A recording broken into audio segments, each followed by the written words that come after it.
Con nosotros el abogado Miguel Ángel Martín, abogado experto en temas políticos, pero además decano de la Facultad de Derecho de la Universidad José Antonio Páez. Nos gusta y gracias, doctor Martín, por haber tenido la gentileza de compartir estos minutos con nosotros. Bienvenido a Primera Página, bienvenido a Globovisión.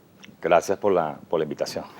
Nos hemos querido ocupar la mañana de hoy, doctor Martín, a propósito de lo que se ha venido viviendo en Venezuela durante estos últimos meses, al menos desde el 5 de enero de este año 2016 con la instalación del nuevo Parlamento Nacional, de lo que muchos analistas ya han definido como un evidente choque de poderes en Venezuela. Se dice que el poder ejecutivo, vía presidente de la República y distintas ramas del Poder Ejecutivo, como también el Poder Judicial, vía Tribunal Supremo de Justicia, están prácticamente en un enfrentamiento de poder con el ahora nuevo Poder Legislativo en Venezuela. ¿Cuál es su apreciación en términos generales para luego pasar con algunos aspectos específicos? Sí, bueno, en mi opinión personal, yo no creo que exista un conflicto de poderes. Yo creo que hay un cumplimiento de los deberes que debe asumir cada uno de los poderes. En nuestro ordenamiento jurídico, específicamente nuestra Constitución, establece un principio de separación y de colaboración de poderes.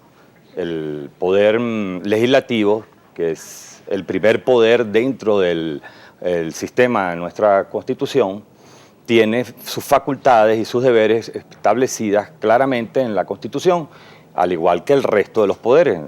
Sencillamente cada uno de los poderes debe cumplir con sus funciones y colaborar sin interferir en los deberes que le corresponden y de acuerdo a las previsiones que están en la ley. Ahora, por lo menos desde el Poder Legislativo, de la Asamblea Nacional, su directiva, algunos de sus integrantes, o específicamente los integrantes de la bancada mayoritaria de la Mesa de la Unidad, han dicho, decano, que desde el Poder Judicial han emitido sentencias violatorias de la Constitución por cuanto se exceden en sus funciones judiciales, además abrogándose funciones que son de estricta competencia del Poder Legislativo venezolano. De acuerdo al análisis que usted ha hecho respecto de este tema, ¿se puede concluir o se puede decir que efectivamente ha habido abuso de poder por parte del Tribunal Supremo de Justicia sobre el Parlamento Nacional o no? Bueno, una cosa es Estado de Derecho y otra cosa es Estado con derecho. Nuestra Constitución consagra un país con un Estado de Derecho y algunos regímenes actúan mediante las formas de Estados con derecho basados en unas normas en las cuales terminan abusando.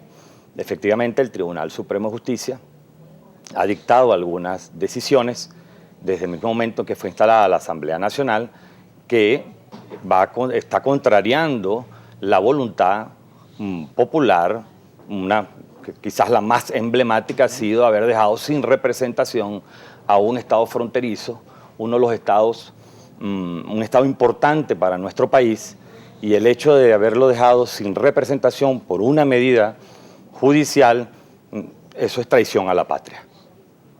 ¿Usted no duda en calificarlo como traición a la patria por parte de esta sentencia del Tribunal Supremo? Eso es traición a la patria porque ya llevamos varios meses en donde el Estado Amazonas está sin representación y es repito, es un estado fronterizo, un estado importante para nuestro país y no puede estar sin representación.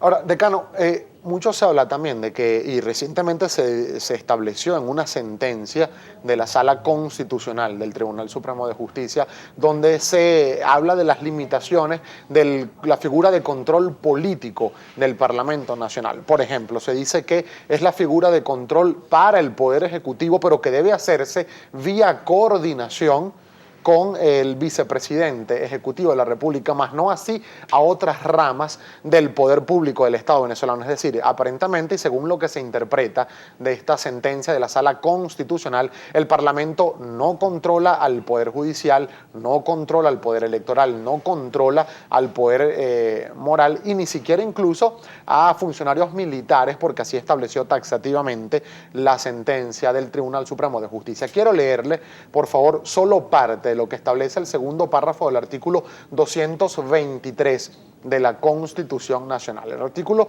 223 de la Constitución Nacional, que ya vamos a tener en pantalla en tan solo unos segundos, dice que todos los funcionarios públicos están obligados, bajo las sanciones que establezcan las leyes, a comparecer ante las comisiones de la Asamblea Nacional y suministrarle las informaciones y documentos que requieran para el cumplimiento de sus funciones.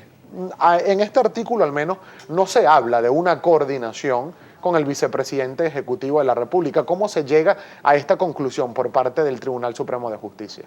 Sí, bueno, el Tribunal Supremo de Justicia, a través de la Sala Constitucional, pretende modificar la Constitución, algo que no se puede hacer.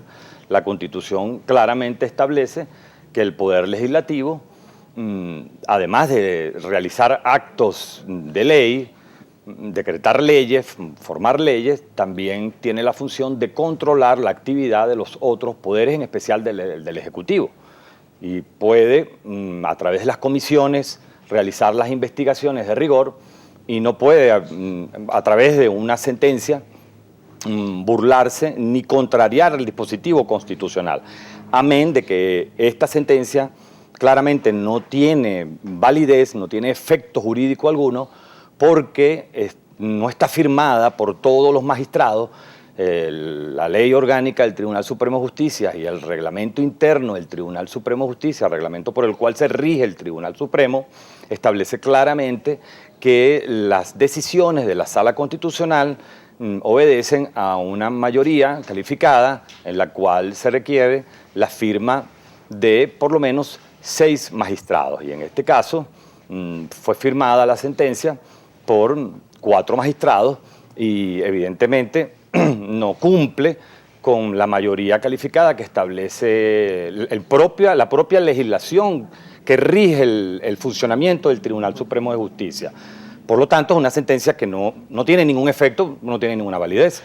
Ese día, fueron dictadas un promedio de 37 sentencias por la Sala Constitucional, todas fueron firmadas por la totalidad de los 7 magistrados, salvo esa sentencia, cosa que es inmoral porque los magistrados han debido apartarse de conocer del caso y ser llamados por uno suplente. Claro, pero entonces con esta situación que se ha denunciado, como usted lo señala, y fue el mismo argumento que utilizó el presidente del Parlamento Nacional, la firma que no se hizo por las 2/3 partes de los integrantes de la Sala Constitucional, ¿quién controla entonces a la Sala Constitucional del Tribunal Supremo de Justicia en Venezuela? Y le hago esta pregunta porque mucho se ha dicho que en Venezuela todos los poderes están en igualdad de condiciones y hablan de cooperación de poderes. ¿Cree que hay cooperación o hay sumisión entre los poderes en Venezuela? Y por otra parte, ¿quién puede controlar las actuaciones de la Sala Constitucional del Tribunal Supremo de Justicia? Me lo va a responder, por favor, al regreso de esta breve pausa. Nosotros vamos a continuar nuestra conversación con el doctor Miguel Ángel Martín. Él es abogado, además decano de la Facultad de Derecho de la Universidad José Antonio Páez.